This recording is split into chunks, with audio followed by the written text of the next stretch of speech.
नमस्कार, good afternoon. 91.9 friends FM, मैं हूं आरजे अनिमेश और जैसे कि मैंने आपको वादा किया था एक स्पेशल गेस्ट के साथ इस वक्त मैं बिल्कुल तैयार हूं।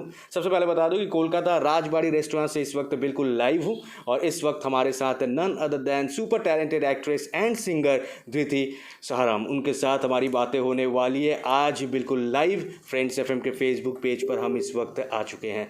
धृति, आपका बहुत बहुत स्वागत है 91.9 फ्रेंड्स एफएम कोलकाता में। थैंक यू, आपका बहुत बहुत धन्यवाद। एंड मुझे कोलकाता आके हमेशा ही अच्छा लगता है और आज आपसे बात करके आई एम श्योर बहुत मज़ा आने वाला है। कोलकाता तो आपका अपना है क्योंकि आप यहीं की हैं जी। यहाँ पे आपका जन्म हुआ, उसके बाद आप महाराष्ट्र मुंबई चली गई, तो बहुत सारे मूवीज़ आपने किए। कोलकाता शहर की कुछ बातें करें, उसके बाद आपके करियर की हम बातें करना चाहेंगे। सबसे पहले बताइए, सिटी ऑफ जॉय कितने दिन आप यहाँ पे रही थी, कुछ अगर अपने बारे में बताएं। मेरा जन्म कोलकाता का है एंड मैं 3 साल की थी तब तक I was in Kolkata. And उसके बाद मेरे पेरेंट्स पापा का बिज़नेस एक्सपैंड करने के लिए बॉम्बे गए थे, तो then eventually we followed. Kolkata की मेरी यादें, क्योंकि मैं बहुत छोटी थी, मुझे बस इतना सा याद है कि हम लोग की जॉइंट फैमिली थी यहाँ पर, तो बहुत सारे कज़न्स थे, हम लोग बहुत मस्ती करते थे एंड सब स्कूल जाते थे। मैं तो छोटी थी तो मेरा स्कूल शुरू नहीं हुआ था, बट वी यूज़ टू मतलब पुचका बड़ा खाते थे हम लोग एंड टॉलीगंज जाना होता था और लेक टाउन में मेरी बुआ जी रहती थी एंड बस ऐसे वीआईपी रोड में हमारा घर था। अभी भी है। अभी फैमिली मेंबर्स हैं यहाँ पे कोलकाता? अभी भी बहुत सारे फैमिली मेंबर्स हैं। इनफैक्ट आज मुझे अकम्पनी कर रही है मेरे भैया और भाभी। बहुत कुछ। वैसे मैं बताना चाहूँगा दर्शकों को कि दीदी ने पंजाबी मूवीज़ में बहुत सारे अच्छे अच्छे काम किए हैं, बहुत सारे चैलेंजिंग रोल्स किए हैं, अच्छे अच्छे गाने गाए हैं इन्होंने। गाने तो माशाल्लाह काफ़ी अच्छा गाती हैं, स्टेज परफॉर्मेंस भी इनके देखने लायक होते हैं और ये काफ़ी अच्छी एक्ट्रेस भी हैं। पंजाबी मूवीज़ की बातें करें तो इन्होंने डेब्यू की थी पंजाबी मूवी यानी कि प्योर पंजाबी के साथ। करण कुंद्रा उस मूवी में नज़र आए थे। कैसे शुरुआत हुई, आप थोड़ा सा अगर हमारे साथ शेयर करें। मैं एक्चुअली अपनी इंजीनियरिंग कर रही थी। मैं टचवुड पढ़ाई में अच्छी थी तो उसकी वजह से नॉर्मली मैं इंक्लाइन थी टुवर्ड्स मैथ्स एंड इंजीनियरिंग, तो मैंने उस फील्ड को चुना। But towards the second year of engineering मुझे लगा कि नहीं, मतलब मेरा जो बचपन से एक सिंगिंग एंड डांसिंग का जो शौक़ था उसको अब प्रोफेशनली ले जाने का वक्त आ चुका है and this is the right age. तो साइमल्टेनियसली इंजीनियरिंग करते करते मैंने फिर अपनी कुछ पिक्चर्स करवाई from renowned photographer and Barry John acting school में एक मैंने कोर्स भी किया एक्टिंग का। एंड उसके बाद इवेंचुअली मेरे किसी फ्रेंड ने कहा कि Punjabi films are doing well these days, तो व्हाई डोंट यू ट्राई। तो मैंने कुछ प्रोडक्शन हाउसेस थे जिनमें अपनी पिक्चर्स सेंड करी थी and luckily I got a call from one of the production houses. उनकी मैंने एक फिल्म के लिए ऑडिशन किया था जिसके लिए मैं सिलेक्ट नहीं हुई थी, लेकिन उसकी अगली फिल्म के लिए उस ऑडिशन के बेसिस पे उन्होंने मुझे सिलेक्ट किया था। So that's how it happened and मैं अपने आप को थोड़ा सा लकी कंसिडर करती हूँ कि मुझे मेरी पहली अपॉर्चुनिटी थोड़े जल्दी मिल गई। लोगों को इतनी जल्दी नहीं मिलती है, तो I consider my self lucky. But एक एक्टर की और एक सिंगर की जर्नी, किसी भी आर्ट फील्ड में अगर आप हों तो जर्नी जो है वो एक स्ट्रगल वाली जर्नी होती है, क्योंकि आपको हर अपॉर्चुनिटी के साथ प्रूव करना पड़ता है। एक अपॉर्चुनिटी ख़त्म होने के बाद दूसरी अपॉर्चुनिटी आपको मिलना is again a kind of a struggle. So I wouldn't say that I have been lucky all throughout, but I have been pretty lucky. तो आपने भी जैसे अभी थोड़ी देर पहले कहा कि डांसिंग जो है वो आपको पसंद था, आप इंजीनियरिंग कर रही थी, आपको गाना गाना ही बहुत पसंद है। इतना कुछ आप एक साथ कर रही हैं और उसके बाद हमने देखा कि आप योगा से भी जुड़ी हुई हैं, आप योगा करती हैं, योगा सिखाती हैं, तो ये इतनी सारी चीज़ें कैसे कर ले रहे हो आप? मैं अभी तक योगा सिखाती तो नहीं हूँ, सिर्फ सीखती हूँ। लेकिन मुझे लगता है कि एक हेल्दी लाइफस्टाइल समहाउ नेचुरली ही मेरी लाइफ का एक हिस्सा है। मुझे हेल्दी खाना अच्छा लगता है। जैसे मेरे फ्रेंड्स बड़े शौक हो जाते हैं कि मतलब कोई मुझसे पूछे कि आपकी फेवरेट चीज़ खाने वाली क्या है, तो मैं उन्हें फ्रूट्स कहती हूँ। तो वो बड़े शौक हो जाते हैं कि मतलब फ्रूट्स कैसे किसी को इतने पसंद हो सकते हैं, बट थैंकफुली मुझे है। तो हेल्दी खाना मुझे पसंद है और साथ में फिज़िकली अपनी बॉडी को एक्टिव रखना मुझे अच्छा लगता है, क्योंकि मैंने नोटिस किया है over a period of time कि अगर आपकी बॉडी फिज़िकली एक्टिव नहीं होती है तो आपका ब्रेन भी फंक्शन नहीं करता है और आप आपके अंदर थोड़ी सी डलनेस आ सकती है, स्पेशली जब कोविड टाइम में हम लोग थे, जब वर्क नहीं था लोगों के पास और घर पे रहना पड़ रहा था फोर्सफुली। उस समय पे भी मुझे लगा कि अपनी बॉडी को एक्टिव रखने से पॉजिटिव एनर्जी ज़्यादा फ्लो होती है आपकी बॉडी में, तो जिसकी वजह से मैं अपने आप को योगा एंड डांस, तो खैर मुझे शौक़ है ही, उसके साथ हमेशा जोड़ कर रखती हूँ। और रिसेंटली मैंने पिलाटेस शुरू किया है जो मुझे बहुत पसंद आने लगा है। सो या होपफुली कुछ महीने हो जाएंगे तो मे बी उसके बारे में ज़्यादा बात कर पाऊँगी, लेकिन फ़िलहाल I am enjoying Pilates. Discipline में रहना आपको बहुत पसंद है, जो मैंने रिसर्च किया आपके बारे में मुझे पता चला है कि आप 6 बजे से लेकर 7 बजे के अंदर आपकी लंच डिनर जो है वो हो जाती है। जी जी। मैंने ये हमेशा से नहीं था, बट जब से थोड़ी सी अवेयरनेस आई कि अपनी बॉडी को फिट रखना है and you know healthy lifestyle जीना है, तो तब से मैंने कुछ कुछ चीज़ें पता की, जैसे कि सनसेट होने से पहले अगर आप अपना आखिरी मील खा लेते हैं तो आपका डाइजेस्टिव प्रोसेस जो है वो काफ़ी अच्छे से फंक्शन करता है। तो I try my level best कि किसी दिन कोई पार्टी होती है या किसी दिन दोस्तों के यहाँ जा रहे हैं तो there is always an exception, but 90% of the time मैं 7 o'clock से पहले मेरा डिनर हो जाता है। क्या बात। ओके, मैं एक सवाल आपसे पूछना चाहूँगा। आपने फेसबुक में जो आपका प्रोफाइल है उसे मैंने देखा, वहाँ पे जो लास्ट पोस्ट है उसका कहना है, आपने लिखा था hello FB family, how are you, मेरे सर में दर्द है।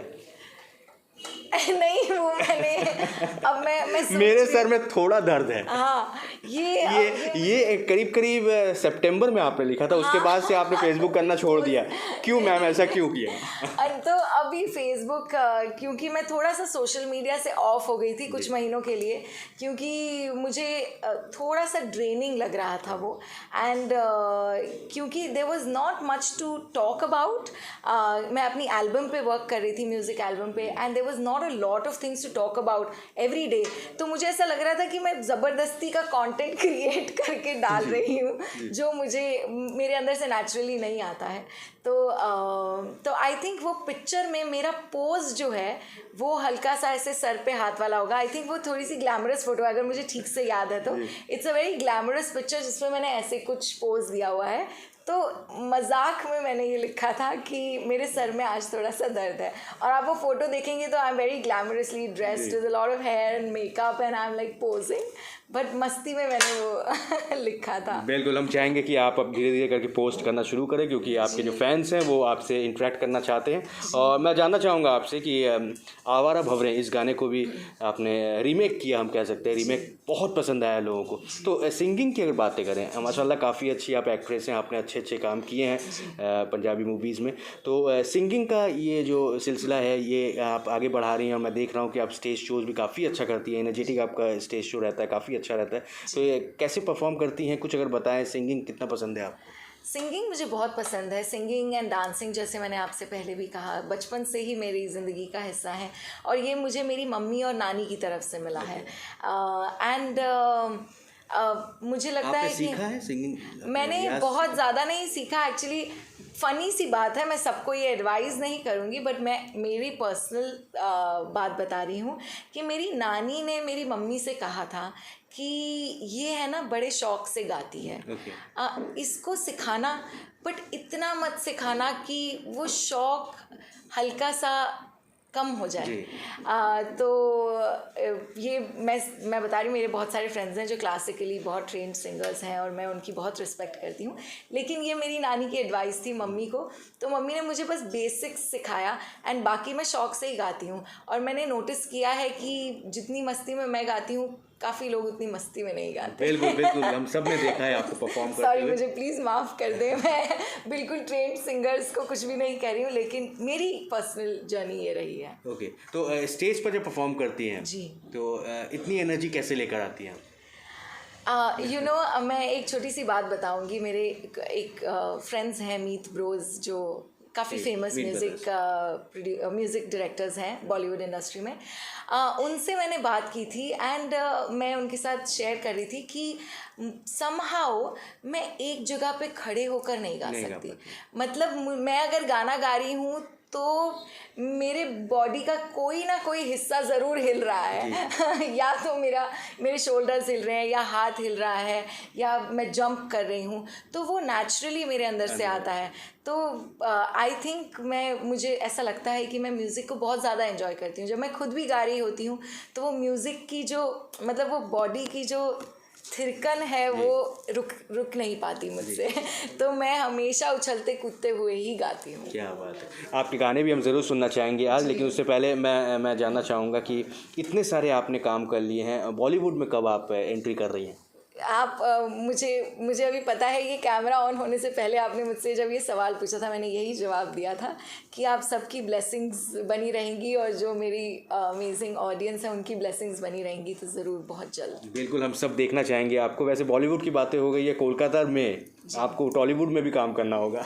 जी बिल्कुल। इनफैक्ट कल मैं कोलकाता एक परफॉर्मेंस के लिए ही आई थी, एक कार्निवल इवेंट था जिसके लिए मैं आई थी, एंड वहाँ पर भी मुझे बहुत सारे लोगों ने इनफैक्ट स्टेज पर ही कह दिया कि आपको अभी बंगाली गाना गाना ही पड़ेगा, क्योंकि हमें आप बहुत पसंद आ गई हैं और हम आपको दोबारा बुलाना चाहते हैं, और अगली बार आप आएंगी तो हमारे लिए ज़रूर कुछ बंगाली गाने भी गाएंगी, और हम चाहते हैं कि आपके कोई बंगाली गाने भी आ जाए। तो डेफिनेटली कोलकाता का आशीर्वाद रहेगा तो ज़रूर होगा ये भी। बिल्कुल। तो इतने जगह आपने परफॉर्म किया, कहीं का कोई परफॉर्मेंस जो आपको बहुत याद है, कुछ ऐसा हुआ जो आप हमेशा याद रखेंगे? आई थिंक हर परफॉर्मेंस एक परफॉर्मेंस जो होती है एक आर्टिस्ट के लिए वो बहुत ही इम्पॉर्टेंट होती है, क्योंकि आप एक लाइव ऑडियंस के साथ इंटरेक्ट कर रहे होते हो और उनका रिएक्शन आपको इमीडिएटली मिलता है। शायद इसीलिए मुझे सोशल मीडिया पे कंटेंट डालने में थोड़ा सा अपने आप को एक्स्ट्रा मोटिवेट करना पड़ता है, क्योंकि मुझे लाइव परफॉर्मेंस की आदत है जहाँ पे ऑडियंस आपके साथ गा रही है, आपके साथ झूम रही है, एंड जंप कर रही हैं, तालियां बज रही हैं। उसकी इतनी आदत हो जाती है कि आप एक कैमरा के सामने जब वो चीज़ कर रहे होते हो तो अपने आप को ज़्यादा मोटिवेट करना पड़ता है। तो मुझे लाइव परफॉर्मेंसेस करना बहुत अच्छा लगता है, स्पेशली जब पब्लिक इवेंट्स होते हैं जहाँ पर लोग आपके साथ गा रहे होते हैं, तो वो जो फीलिंग है उसको डिस्क्राइब करना बहुत मुश्किल है। बिल्कुल। लाइव परफॉर्मेंस की जब बातें हो रही है तो यही वो वक्त था 2 साल पहले जब लॉकडाउन अनाउंस किया गया था बस, और ये 23 मार्च अराउंड लॉकडाउन में अनाउंस किया गया। पहला रिएक्शन आपका क्या था कि ये क्या हो रहा है ये सबसे पहला रिएक्शन था, बट डेफिनेटली मेरा तो था कि ये लॉकडाउन होता क्या है। ये भी सही रिएक्शन है, बट आई थिंक हमें एज सिंगर्स हमें थोड़ा सा जल्दी पता चल गया, क्योंकि कुछ इंटरनेशनल इवेंट्स थे जो आस्ते आस्ते कैंसिल होने लग गए, एंड वी डिड नॉट, हाँ मतलब यहाँ पर लॉकडाउन होने से पहले कैंसिल होने लग गए थे, एंड वी डिडंट रियलाइज, मतलब टिकट्स कैंसिल हो रही हैं, फ्लाइट्स ही कैंसिल हो जा रही हैं। So we studied a little bit, मेरी टीम ने स्टडी किया कि हो क्या रहा है, and then we realise that this was like a world crisis जो हो रहा था, and then thankfully we were happy कि घर पे टाइम स्पेंड करने का भी मौका मिला। लेकिन उसके साथ साथ मैं जानती हूँ कि कुछ लोग जो कम्प्लीटली डिपेंडेंट थे अपने काम पे, उनके लिए काफ़ी तकलीफ़ भी हुई, but at the same time मैं अपने पर्सनल लेवल पे बताऊँगी तो मुझे घर पे टाइम स्पेंड करके बहुत अच्छा भी लगा। लेकिन ये वर्ल्ड क्राइसिस थी, तो अपनी तरफ से जितना कंट्रीब्यूट कर सकते थे उन लोगों के लिए जिन्हें ज़्यादा तकलीफ़ हो रही थी वो भी किया, बट उसके अलावा जस्ट चाहते हैं कि ये क्राइसिस जल्दी से जल्दी ख़त्म हो जाए and life back to normal आ जाए, उससे बड़ा मिस कर रहे हैं। बिल्कुल सही कहा दीदी। जाने से पहले कुछ अगर सुनाना चाहें हमारे दर्शकों को? जी एक्चुअली मेरा जो इवेंट था वो कल ही था, और अराउंड रात के काफ़ी देर तक हम परफॉर्म कर रहे थे, तो गला हल्का सा बैठा हुआ है। यूजुअली लोग ये कहते हैं कि सिंगर्स की बुरी आदत होती है, जब भी कोई गाना गाने बोले तो बोलते हैं कि गला आज बैठा हुआ है लेकिन मीडिया वालों की भी प्रॉब्लम रहती है। हम जब भी कोई सिंगर को देखते हैं तो या आर्टिस्ट को देखते हैं तो उनको यही कहते हैं आप गाना गाओ। तो गला हल्का सा बैठा हुआ है, थोड़ी सी भूल हो जाए तो मुझे माफ़ करिएगा। तो मैं अपना ही एक गाना गाती हूँ जो one of my most viewed songs on YouTube and most heard songs on OTT है। तड़पाए मुझे तेरी सभी बातें, एक बार है दीवानी, झूठा ही सही प्यार तो कर, मैं भूली नहीं हंसी मुलाकातें, बेचैन को मुझसे यूं ना फेर नजर, जरा जरा बहकता है महकता है आज तो मेरा तन बदन, मैं प्यासी हूँ मुझे भर ले अपनी बाहों में। क्या बात है दीदी, जाते जाते जो लोग आपको इस वक्त देख रहे हैं उन सभी से कुछ कहना चाहेंगी? बस मैं एक ही चीज़ कहूँगी, मैं क्योंकि काफ़ी मस्ती में रहती हूँ, ऐसा नहीं कि किसी के लाइफ में प्रॉब्लम्स नहीं होते, सबके लाइफ में आई एम श्योर प्रॉब्लम्स हैं, किसी की प्रॉब्लम्स थोड़ी बड़ी हैं किसी की छोटी, बट मैं सिर्फ यही कहना चाहूँगी कि change is the only thing that is constant.